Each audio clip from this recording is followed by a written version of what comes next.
বাবারগড়া গ্রামে প্রতিমন্ত্রী ছিলের নজর চান বাসিন্দারা। নান্দাইলে জরাজীর্ণ ঘর ও স্বাস্থ্য ঝুঁকিতে ত্রিমোহনী গুচ্ছগ্রাম। শহীদুল ইসলাম পিয়ারুল, ময়মনসিংহ জেলা সংবাদদাতা।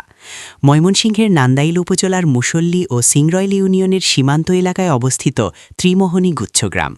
প্রায় ৩ দশক আগে অসহায় ছিন্নমূল মানুষের আশ্রয়ের জন্য এটি নির্মিত হলেও আজ তা কেবলই বঞ্চনার প্রতীক।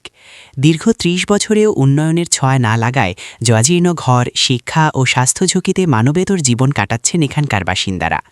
ভূপেন হাজারিকার সেই বিখ্যাত গান মানুষ মানুষের জন্য, এই পংক্তিটি যেন এই গ্রামবাসীর জীবনে এক অভিশপ্ত ও উপহাসের অধ্যায় হয়ে দাঁড়িয়েছে। জানা গেছে ১৯৯৪ সালে তৎকালীন বিএনপি সংসদ সদস্য মরহুম আনোয়ারুল হোসেন খান চৌধুরী সরকারি খাস জমিতে এই ত্রিমোহনী আদর্শ গ্রাম উদ্বোধন করেন, যা বর্তমানে গুচ্ছগ্রাম হিসাবে পরিচিত। রাজনৈতিক কারণে বিগত সরকারগুলোর আমলে এখানে কোনো উন্নয়নের কাজ হয়নি বলে অভিযোগ স্থানীয়দের। মাত্র ৪০টি ঘর দিয়ে যাত্রা শুরু হলেও বর্তমানে সেখানে অর্ধশতাধিক পরিবারের বসবাস। তবে এবার গুচ্ছগ্রামবাসীর চোখে উন্নয়নের স্বপ্ন, কেননা যিনি গ্রামটি প্রতিষ্ঠা করেছিলেন তারই সুযোগ্য পুত্র, বাবার আসন থেকে বিপুল ভোটে নির্বাচিত ইয়াসের খান চৌধুরী এমপি। বর্তমানে তিনি বিএনপি সরকারের তথ্য ও সম্প্রচার প্রতিমন্ত্রী হয়েছেন। কখন আধার কেটে আলোকিত হবে তাদের জীবন, তাই নতুন আশায় বুক বেঁধেছেন অবহেলিত গুচ্ছগ্রামবাসী। সরেজমিনে দেখা যায় জরাজীর্ণ টিনশেড ঘরগুলো এখন ভাঙাচোরা। বর্ষার পানি থেকে বাঁচতে চালের উপর পলিথিন ও কম্বল বিছিয়ে পাথর দিয়ে বেঁধে রাখা হয়েছে। প্রতিটি ছোট ঘরে গাদাগাদি করে বাস করছে ২-৩টি পরিবার। স্বাস্থ্যসম্মত টয়লেট না থাকায় খোলা জায়গায় পলিথিন মুড়িয়ে কোনো মতে কাজ ছাড়তে হচ্ছে তাদের। এছাড়া ওই গ্রামে বড় রেন্ট্রিহেডটি ঝড়ে ভেঙে পড়ার আতঙ্কে নির্ঘুম রাত কাটে বাসিন্দারা। শিক্ষার পরিবেশ না থাকায় এখানকার শিশুরা শৈশবেই ঝরে পড়ছে।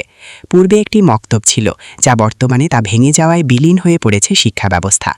দিনভর শিশুরা খেলাধুলায় ব্যস্ত থাকে। পবিত্র রমজান মাসেও কাটেনি তাদের হাহাকার। চরম অর্থকষ্টে থাকা এই মানুষগুলো কেবল শুকনো মুড়ি ও পানি দিয়ে ইফতার ও সেহরি সারছেন। তবুও ধর্মের প্রতি অটল বিশ্বাস নিয়ে তারা পথ চেয়ে আছেন কখনো যদি কেউ তাদের দিকে সহায়তার হাত বাড়িয়ে দেয়। গুচ্ছগ্রামের বাসিন্দা গিয়াসউদ্দিন ও বজলু মিয়া বলেন, আমরা গরিব বলে কেউ আমাদের দেখে না। আনোয়ারুল হোসেন খান চৌধুরী আমাদের ঘর দিয়েছিলেন। এখন উনার ছেলে ইয়াসের খান চৌধুরী মন্ত্রী হয়েছেন। তিনি যদি একটু আমাদের দিকে তাকান, তবেই আমরা এই নরক যন্ত্রণা থেকে মুক্তি পাব। পাশের গ্রামের বাসিন্দা তানিম ভুইয়া জানান, এই অবহেলিত মানুষের দুঃখ লাঘবে নতুন ঘর নির্মাণ সহ সরকারি সুযোগ সুবিধা নিশ্চিত করতে প্রতিমন্ত্রী ইয়াসের খান চৌধুরীর জরুরি হস্তক্ষেপ প্রয়োজন। এ বিষয়ে স্থানীয় ইউপি চেয়ারম্যান সাইফুল ইসলাম বলেন, গুচ্ছগ্রামবাসীর উন্নয়নে বড় ধরনের প্রকল্প প্রয়োজন। আমি সংশ্লিষ্ট কর্তৃপক্ষ সহ নান্দাইলের তথ্য ও সম্প্রচার প্রতিমন্ত্রী ইয়াসের খান চৌধুরী এমপি দৃষ্টি আকর্ষণ করছি।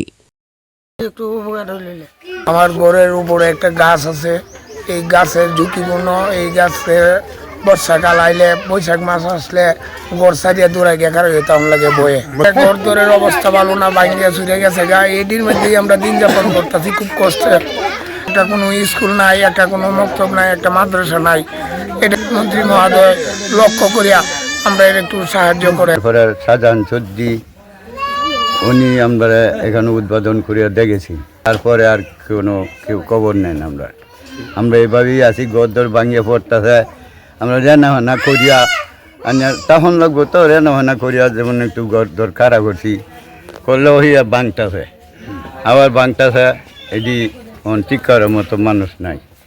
আমরা দিন আনি দিন খাই। এখন আমরা শুনছি এসা খান মন্ত্রী কইছে, উনি যদি আমরা একটু সাহায্য করে তাহলে আমরা যেমন একটু গদ্দর ঠিকঠাক করতে পারি। তো এই গুচ্ছগ্রামের বর্তমান পরিস্থিতি খুবই জরাজীর্ণ। শুনেছি যে ১৯৯৪ সালে মরহুম আনোয়ার হোসেন খান চৌধুরী এই গুচ্ছগ্রামের ভিত্তিপ্রস্তর স্থাপন করেছিল। অনেক সরকারেই আসছে গেছে, কিন্তু এই গুচ্ছগ্রামে কোনো উন্নয়নের ছোঁয়া লাগে নাই।